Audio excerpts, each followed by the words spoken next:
What's going on, everyone? I'm Brent, and this is the FSA podcast where we teach online health coaches how to sell at a higher rate and scale their business with more profit. Okay, so today we're diving into the critical skill, one of the hardest skills to develop in business, especially as a small business owner, and it's knowing when and how to properly delegate tasks in your business so that you can scale effectively without burning out and doing all the repetitive things that we don't really like to do. We'll get into all that, but first, if you have not hit that like, share, and subscribe button, go ahead and do so now. Send to a friend. Guys, I drop free videos every single week. I've been getting a lot of feedback, which has been phenomenal, where people will just hop in, binge the videos, and are like, holy smokes, Brent. Like, I got a lot of takeaways from those videos. And then they wind up reaching out to me, and then we eventually, sometimes we work together, sometimes we don't. So if you feel the urge to reach out and to, get a little bit more help, maybe you're wondering, like, how in the hell is he giving away so much for free? Just imagine the stuff that I'm gatekeeping, the secret stuff that I'm not even telling you about just yet, okay? And I don't mean that to tease you or anything, but also I kind of do. So if you feel the urge to reach out and to actually develop and implement these systems into your business in the most effective and productive way, go ahead and reach out on any social media. Instagram, Facebook are my most active platforms aside from YouTube. You can always just hit me with a comment on here as well. So again, like, share, subscribe, send to a friend that you think this might help.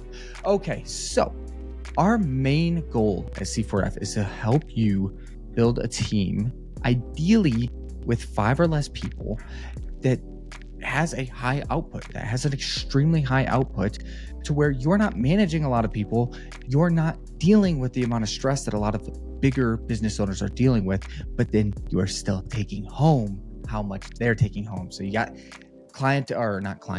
business coach Sally over here, fitness coach Sally over here, who is doing $100,000 a month, and you're doing $50,000 a month, but the money that you actually take home is very similar. And the way that you could do that is by having a really strong, structurally sound business with high profit margins. That's what we teach you how to do. So let's get into how you can master this essential skill of delegating tasks so that you can start to live that freedom lifestyle without all the stress and the baggage and the low and thin profit margins that other business owners are dealing with. So let's start by defining like what delegation is, because it's a lot more than just offloading tasks. It's trusting your staff. It's actually like giving responsibility to someone and then maintaining the accountability of that decision. Okay, so let's break that down. Okay, let's say I own a brick and mortar store and there's a spill at the front door. Now, I've hired somebody to clean this up. It's not my responsibility to clean this up, but it is my problem when I have a client walk in, slip, fall, hit their head, and now they're suing me as the business owner. Okay, it's not my responsibility, but it is my problem. Therefore, it must be fixed. Okay, as a business owner, take the same concept. Okay, you immediately bring on all of the accountability when you entrust somebody to do a decision. Even if it's completely shit work, it's still your problem. Okay, so it's a lot of trust delegating these tasks. Okay, why delegate at all then? Why even risk someone tarnishing my reputation or my good work? Well, because it doesn't matter how competent you are. You're going to get to a point in your business where no matter how good you are, you have this proverbial ceiling right above your head. And that's how much you can market, how much you can sell, how many clients you can take on, how many DMs that you can send out and reply to, and your customer service within your actual coaching program. All of that is dependent on you. And it doesn't matter how good you are at these things. If you cannot successfully delegate, you will eventually see a curve, diminishing returns as far as what you're putting out in your business. You'll start to get bad reviews. You'll start to slip. You'll start to miss things because you're doing too much. Okay, so that is why delegation is so essential. It also allows you to double down on what you are good at, what actually moves the needle forward, why people actually want to work with you. So if you're great at creating content, give yourself more time to create content. If you're great at sales, outsource the other aspects, the DMing and the marketing and the other things that maybe you don't like or that you're not very good at, so that you can hammer home sales all day. If your passion is coaching and creating content around coaching and actually getting clients amazing results, maybe you're an amazing coach, but being a business owner isn't really like your top favorite thing to do or the best use of your skills. Maybe Okay, you are going to have to develop in some areas, but some of the things that maybe you suck at, like the accounting, that can be outsourced. The marketing can be outsourced. The DMs can be outsourced. The sales can be outsourced. All of that can be outsourced. So while you might not love being a business owner, maybe you love coaching, you can still outsource all those things that you're not very good at, focus what you are good at, build a reputation, build a wait list, and then eventually bring on coaches, train them with your very high quality of knowledge and expertise in coaching, and then duplicate and replicate the exact results that you've been getting for clients with your ACs, and then you can take on other roles in your business, and that's where the development aspect comes in. So now let's talk about when to delegate. Now, when is pretty crucial, because if you delegate too soon, your profit could take a dump, and then you're really just running a business to pay somebody, right? And you're not paying yourself. If you delegate too late, then you've already seen a loss in the quality and the responsiveness of your business. So then no good there, right? So to time up the delegation is crucial. So here are 3 ways to know when it might be appropriate to start delegating. 1 is task repetition. If you find yourself doing the same repetitive task over and over and over, and it doesn't require any real heavy skills, let's say DMing. DMing does require skills, but it can be trained in 2 to 4 weeks, and you can have a pretty damn good DMer. So if that's something you find yourself doing for 5 hours a day, and then you barely have time to actually create the content or actually coach the people or actually take the sales calls, that is something you should outsource. In my opinion, it should be one of the first things that you consider outsourcing.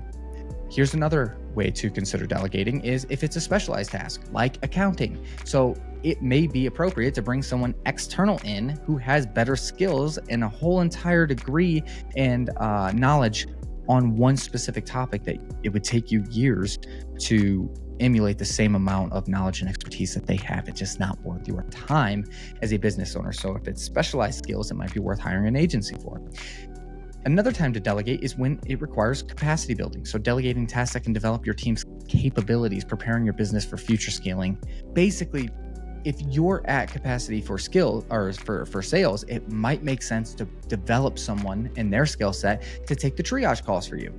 Because maybe half your time is spent on triage calls, half your time is spent on sales calls. And you don't want to delegate the sales calls just yet because you're really good at that, hypothetically in this situation. So you might develop a staff member to take your triage calls, but they're a little less intensive, right? And a little bit less skills because you're not objection handling and doing all of those things. So you can slowly take away things off your plate to boost your, capabilities as a business owner, if that makes sense. Okay. So how do you choose the right person? Obviously, the first thing you're going to want to do is if you can skill internally, let's say you have a DMer who's working 20 hours, it might make sense to have them also take triage calls, right? But you want to look at their skills, their developmental goals, their professional goals, again, their workload and their time availability. You may have to bring in someone else if it doesn't align with those. Aligning tasks with the right people ensures that they're going to be completed in the best way, but it also is going to make them happy and make them want to grow. And then the third aspect of that is it's going to expedite the training process for you. So if I have Susan over here who's doing my DMs, but she's an introvert and she really doesn't like talking to people, having her do my marketing or taking my sales calls might not be the best fit. Maybe she's really good at what she does and she wants to be more of like a background person, right? Perfectly fine. She's not going to be the best person for sales or triage calls. Maybe we have Mikey over here who's great at those things, but he sucks at admin work. He is just disorganized. He was the person that would just stuff all the papers into his backpack, but he had all the friends and he could talk really well and people loved him. Okay. I'm not going to have him as my VA handling failed payments or anything like that. He's going to be probably someone who talks to clients and potential prospects. So aligning the person to the task is going to be crucial, and it makes them actually want to get better at it. If you bring somebody in who's misaligned to the task and they suck, then they're probably going to quit.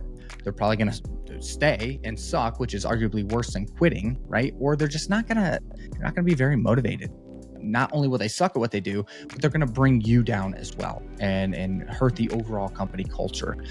All of these things can crush a small business. Turnover and company culture are going to be crucial. And if you let someone sabotage both of those things just because, again, not your responsibility, but your problem, I guess in this instance, it's both of your responsibility and your problem to make sure the best person for the job is paid for it. Okay.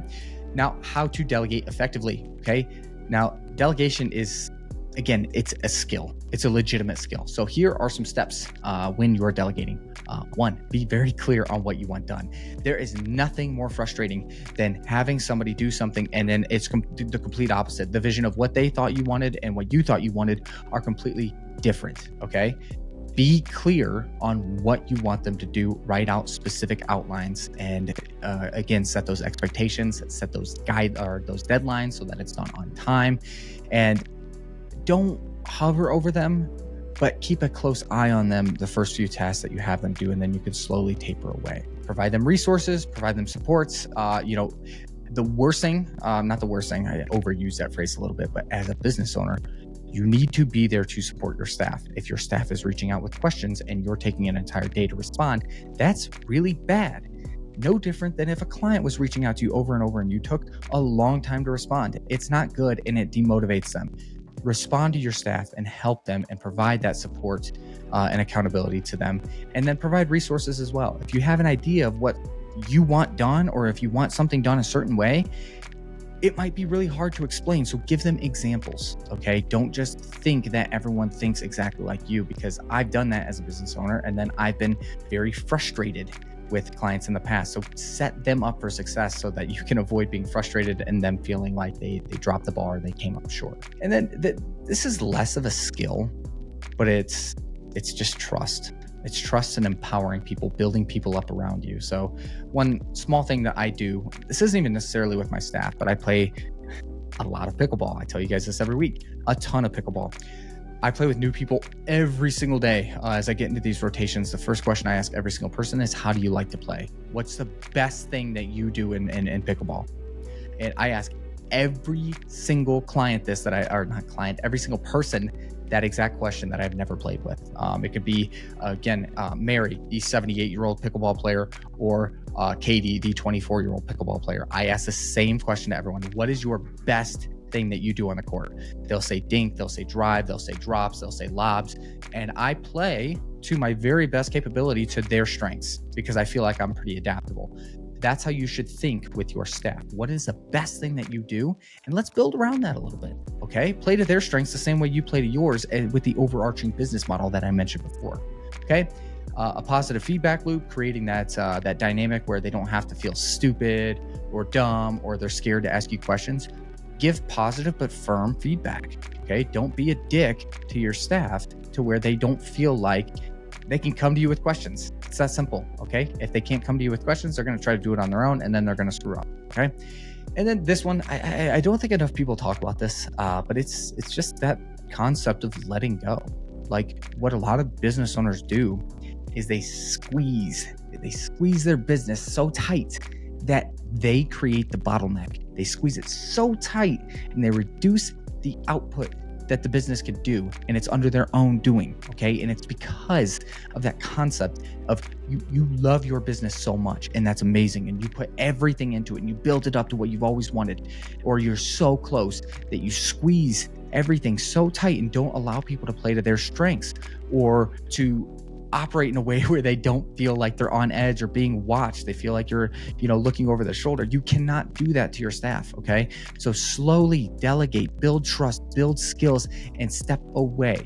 Build trust, build skills, step away, and remove yourself from these day-to-day projects and build up a team around you. Your staff is not there to be robots. I don't care if they're from America, the Philippines, I don't care.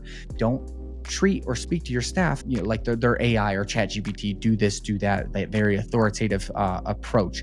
Your staff is your team, and you wouldn't talk to your teammates the way that I hear a lot of business owners talk to their staff. I know I'm getting off on a side topic here, but treating your staff with respect, having fun, asking how their day was, asking how their weekend was, asking what they're working on, how they're feeling, treat them like humans, and they will give back to your business in ways that you cannot coach.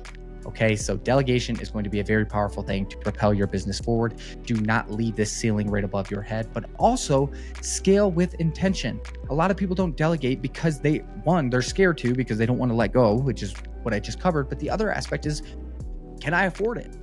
Like, I'm tight on margins now. Can I actually afford to bring somebody in? And if you're asking yourself this question, then you need a business audit, plain and simple. You need someone, third party, who has no ties to your business, aka I will do it. Okay, I'm referring to myself. I do these all the time, every week, literally dozens a month. I just come in, I get on the phone with somebody, I review their business, and I tell them where it sucks and where it needs to improve. If you have thick skin, this is a very positive thing because it's going to give your business direction. If you don't have thick skin, tell me ahead of time and I'll try to be a little bit less blunt. Okay, hope this helps. As always, guys, like, share, subscribe, send to a friend. It means the world to me. And if you have any questions, drop them in the comments below. If you want to work with me one-to-one, just DM me on any social platform. I appreciate all of you.